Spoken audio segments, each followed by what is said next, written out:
Today's question: how do I get better, stronger, faster? Hello, I am Coach Melanie Black. I am your nerdy nerd gym coach, and I'm very excited because today is the third day of October, which means that it's spooky season, y'all. So every single day this month, you're going to see me geeking out over just being spooky, which is fun.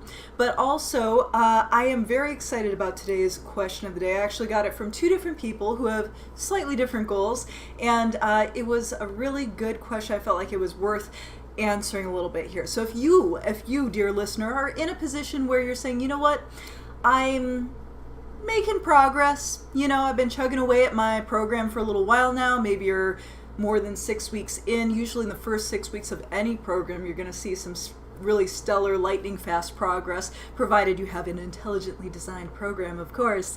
And then after that, things start to slow down and you wonder, how can I speed it up? Can I speed it up by working out more days per week? Maybe you've been working out 2 or 3 days per week. Maybe you've been gradually getting your steps in, but haven't been doing dedicated workouts, dedicated strength training, that kind of thing. So the questions that I got this week were related specifically to how do I make faster progress, and will working out more often get me there? So this is the question we are answering together today. Should I do more workouts for faster progress? That is the question we are answering. The answer to this question is yes, but it is a big if. You do not want to do this if you are under-recovered. You don't want to add more workouts if the things that you're doing are not effective already. So there's definitely some clarification that we need. And maybe more workouts aren't actually what you need. We're going to find out, okay? So let's talk all about it. If you have any questions as we get going here, be sure to drop them in the comments. Let me know. If you are a Nerd Gym member, you can message me through Patreon or catch me at any of our live classes at the end for our Q&A private Zoom sessions that we have available for members. Okay, so number 1, recovery must be good. Number 2, the workouts are actually effective for your goals. And number 3, you're measuring your progress. Number 1, recovery. Okay, so recovery, when we say recovery, we are talking mostly about sleep and nutrition. Sleep and nutrition. The quality and quantity of both of those things. Now, quality sleep is good. My cat's scratching at the door. Hold on a second. This beast. Yes, beast, come in. Okay. So, oh my gosh. This is my cat. She's horrible, but I love her. She's very fluffy. Very professional cat. She doesn't like it when I close the door for the live streams. Okay. Back to it. So when it comes to sleep, we're not only talking about quality, but quantity, not only quantity, but quality. So if you're not sure how you're sleeping, there are some sleeping apps that you can get if you wear one of the, fitness trackers and that kind of thing that can kind of give you a sense of if you're waking up a lot, that kind of thing. There's a lot you can do as far as sleep hygiene goes to improve your quality of sleep. Things like really the basics. Not drinking caffeine right before you go to bed, making sure that you are hydrated throughout your day and not just like last thing before you go to bed at night. Not eating carbs or drinking alcohol right before bed will also help your quality of sleep. All these things, and alcohol is one of those ones that can be a little bit tricky. A lot of adults I know are used to having a little nightcap to help them wind down in the evening, but unfortunately, as your body tries to actually metabolize those alcohol calories, you end up disturbing your sleep later. So even though it's initially a sedative, it can actually disturb your sleep later. Now, it's worth noting that not all problem sleep can be solved with good sleep hygiene. There are a lot of coaches out there that will tell you, yeah, all you need is to have the perfect evening routine. Make sure your room is totally dark. Make sure that you are exercising during your day, all these different things. And all of these things will help. Okay, if you're having trouble with good quality of sleep and you're not doing these things, please do these things. Get a good stable bedtime routine, have like the same things leading up to bedtime, no screen time, no blue light coming in from our devices, making sure that you're winding down, unplugging as it were, and finding a way to have a restful evening. Once you have done all those things, however, if you're still having trouble, you may need to see your doctor. But do what you can sleep hygiene wise to help improve the quality of sleep. Quantity of sleep is also important. There's a very small percentage of the population that can get away with less than 8 hours, but I hate to break it to you, you're probably not in that camp. You probably need 8 hours or more if you are working out with more intensity. And this is one of the things that people often will underestimate. When you start a new fitness program, or if you're about to ramp up your intensity, you may well need to sleep more than 8 hours. Heaven forbid, I know. More than 8 hours, what are we doing with our life? Wasting it in bed. But alas, if you want your body to transmutate into something beautiful, different, you want to be a gorgeous, sexy werewolf with muscles that look like shrink-wrapped shredded wheat, you are going to have more sleep in order to make those transformations. So keep that in mind. So sleep, super important. Quality and quantity of sleep. Give yourself time in your day to get 8 hours, even if the most important thing for progress, whether the progress you want to make is in fat loss or muscle gain or both, fat loss, muscle gain, or both, number one, most important thing, make sure you're getting enough sleep. Now, the quality and quantity of your food will also have a huge impact on your progress. If you are not getting enough protein and you're trying to gain muscle mass, you will have a hard time. So make sure that if you are a member of the Nerd Gym, that you do select the right meal plan for you. Remember, we have meal plans for folks who don't want to measure and don't want to count calories. We have folks for people who are all about those counting calories and measurements so that they can have the chocolate chip cookie alongside their proteins and whatnot. Vegetarian, omnivore, doesn't matter, as long as you're getting the right macronutrients for your goals. If you're confused about this and you're not yet a member of the Nerd Gym, you should be. Go to www.thenerdgym.com and sign up. But assuming that you have a good nutrition program, at the very least, if you're trying to gain muscle mass specifically, let's talk about two different goals here. So if you're trying to gain muscle mass specifically, you want to make sure that you are at least getting the right amount of protein in your nutrition. And get it, because staying on a nutrition plan is tough, y'all. It is. You know, people stress eat. So if your main goal is muscle mass and you want to see progress in your strength training and you are adding classes, keep the baseline amount of protein that you ought to have in your meal plan in there. Then if you do go off plan, if you do have the pizza, the ice cream, have that on top of your protein, not instead of, okay? Have whatever off plan foods you're gonna have on top of your protein, not instead of. This can also be really good advice actually for people who are trying to lose fat. Now, obviously, if you're trying to lose fat, you want to stay 100% on your plan. Caloric restriction is vital for fat loss. But if you're getting the base level of protein in, what that's going to do for you, number one, it's going to give your body the building blocks it needs to actually create the muscle tissue and to ramp up your metabolism.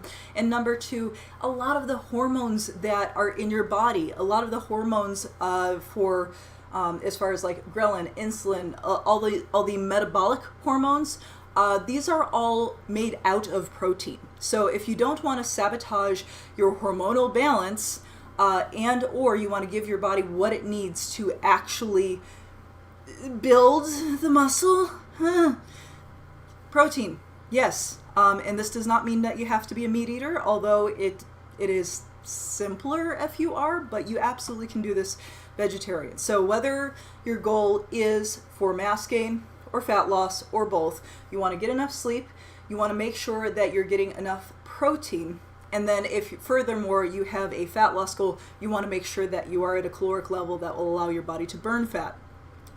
So getting all of those things in check are super duper important. Recovery is the number one thing you should be doing if you want to speed up your progress. Okay, so if your progress is in check, if your recovery is in check, then we can move on to the next item, effective workouts. Okay, so the original question was, should I be working out more for faster progress? Number one, if your recovery is good. Number two, if your workouts are actually effective, then yes. Okay, now effective workouts have a couple of really key components. Number one is the program. Is the program good for your goals? If your goal is to get stronger and you're not doing strength training, that's not a good program, right? If you're just doing cardio, you're not going to significantly impact your strength training.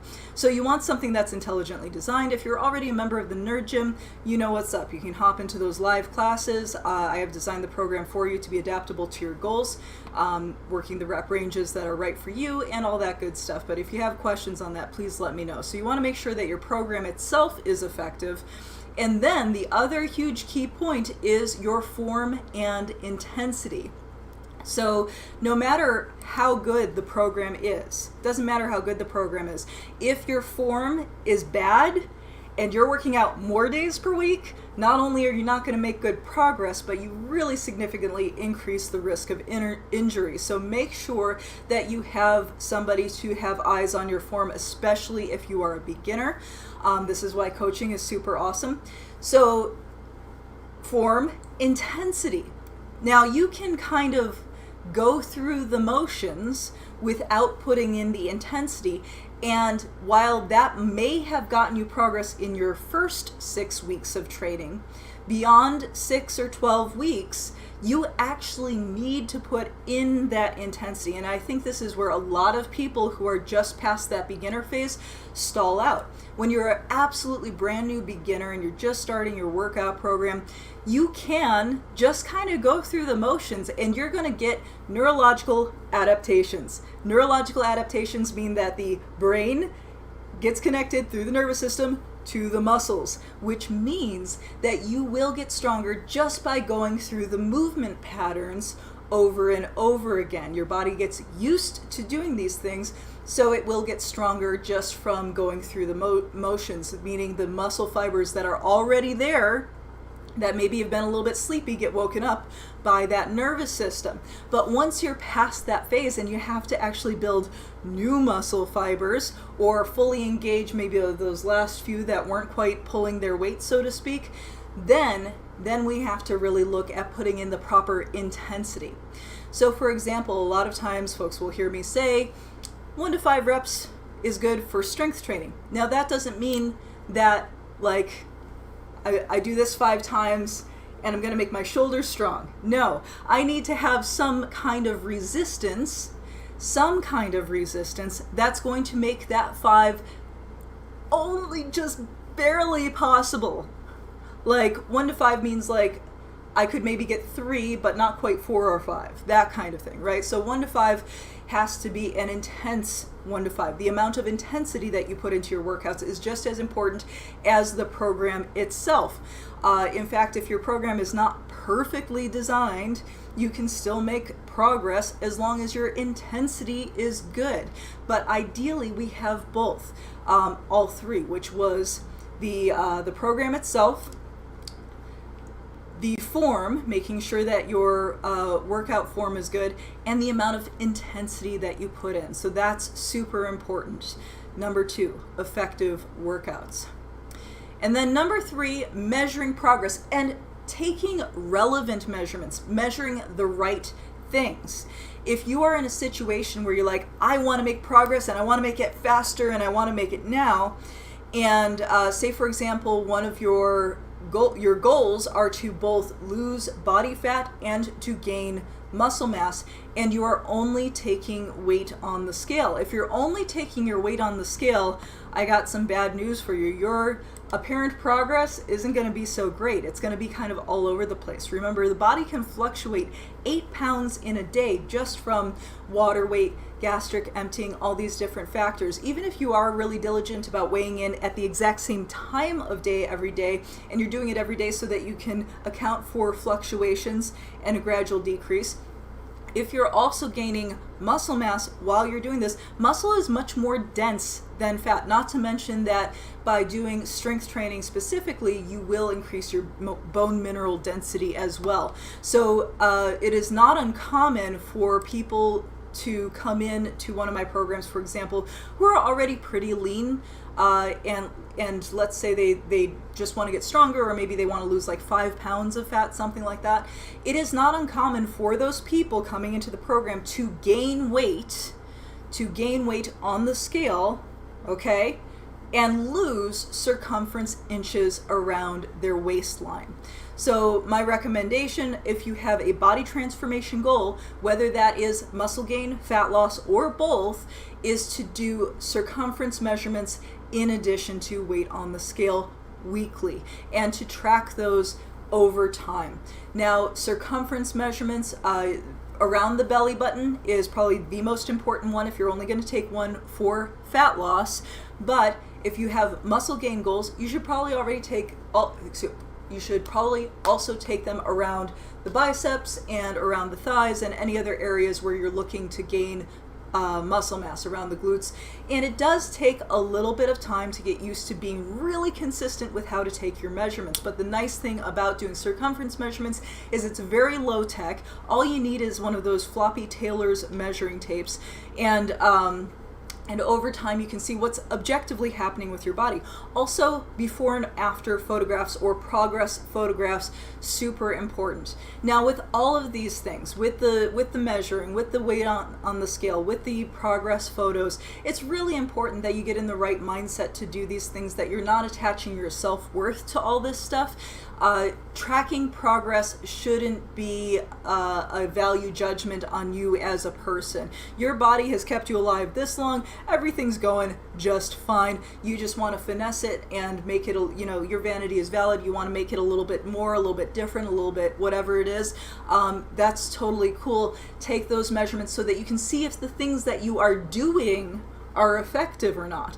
And if the things that you are doing are not effective, then you can change it. But if they are effective, if you are making progress, then you don't have to do anything different. And you would think that, oh yeah, well, I should be able to recognize progress in my own body, right? No, sorry. It is really hard to recognize progress in your own body. Which is why a lot of times people will tell you you look different before you feel different in your own body, or before you recognize it in yourself.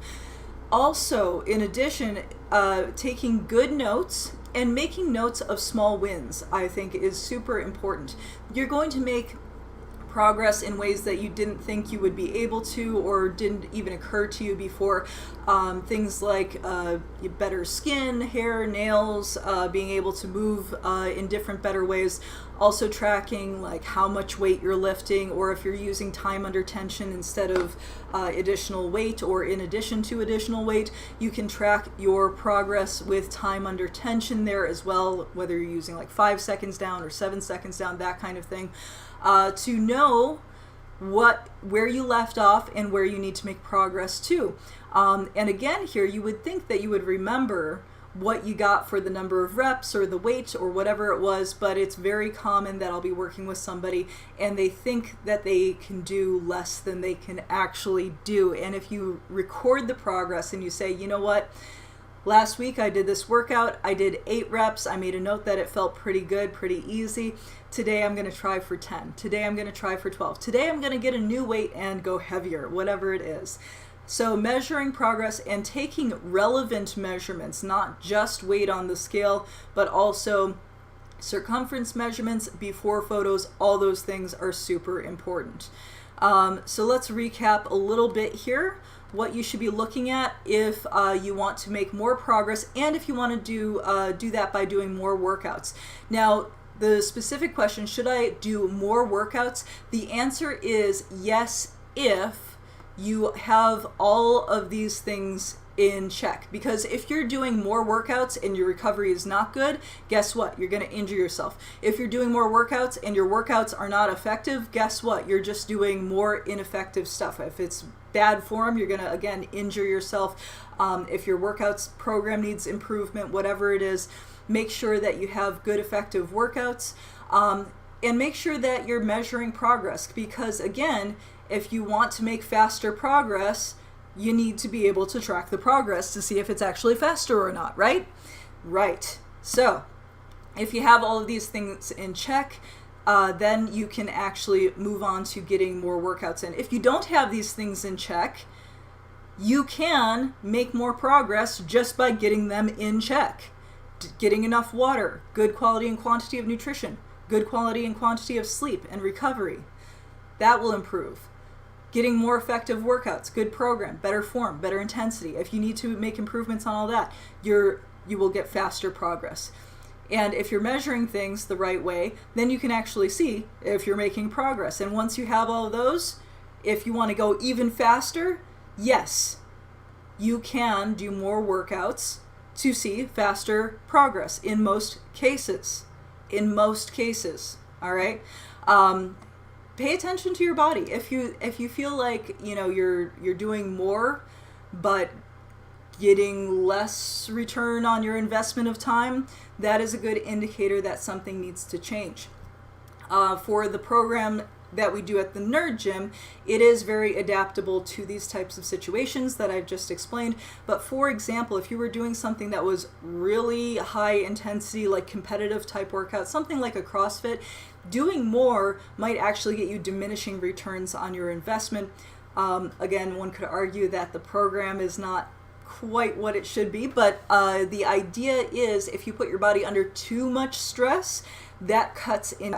Now, if you're working out 2-3 times a week and you want to up it to like 5 or 6 times per week, and you end up with a day where you're like, I feel kind of crappy today, it's okay to take the day off if you're in those circumstances. And in fact, especially if you haven't slept well the night before, if you're increasing the number of workouts you're doing, it's okay to back it down a little bit as you're trying to increase. Remember, you're never going to have a perfect everything, right? There's always something. That's the nature of being human. If we get a full perfect week of workouts, that's a joy when that happens, but take time, be patient with it, and you can and you will speed up your progress by doing all those things. All right, I hope that was informative or something. Yeah. If you liked this video, give me the thumbs up. If you didn't, give me the thumbs down. Feel free to drop something in the comments if you would like me to answer a question on the next time, and click subscribe and the bell icon if you want to actually be notified when I do another one of these. But I am doing them. I have been doing them every single day at 2:00 p.m. Tucson, Arizona time. Yeah. So I will see you all tomorrow again at 2 p.m. Let me know your questions, and I will see you next time.